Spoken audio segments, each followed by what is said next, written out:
ejjennoo uummata keenyaa hojii fudhanneef gartee ejjennoo saniif gartee milkaa'ina guddaa argatee jira kuni milkaa'inaa jechuudha. Milkaa'ina keenya irraa tokko jechuudha. Uummanni Oromoodhaa haala gaariitiin waan gartee keessummaan biyyoota alaatis achi keessatti bu'anii jiraniif haala gaariitiin ejjennoo fudhannu irratti maaliif waan gartee karoorfanne san waan nurraa balleessuuf ejjennoo itti fudhannu jechuudha. Qeeroon keenyaas gartee haala wal dandayaa ta'e tokkoon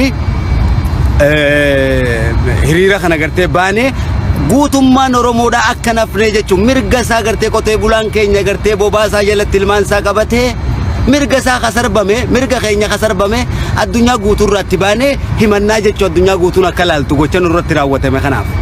Kana waan ta'eef gartee nam tokkolleen sodaa fi gartee ofitti amantummaadhaan guutamee sodaa dhiisee namuu bahuudhaatu nurra jiraataa jechuun mirga keenya waan falmannuuf mirga keenyaaf immoo ni wareegamna jechuudha. Mirga keenya falmachuun dirqama gartee uummanni Oromoodhaa bakka jirtanitti hundi keessanuu galatoomaa babbareedduu biyya koo shamarranii fi dargaggoon hawwanii fi manguddoon ilmaan Oromoodhaa tokkummaadhaan galatoomaa maqaa keessan kabajamaadhaan maqaa uummata Oromoo kabajamaadhaan maqaa oliiftoota Oromoo kabajamaadhaan.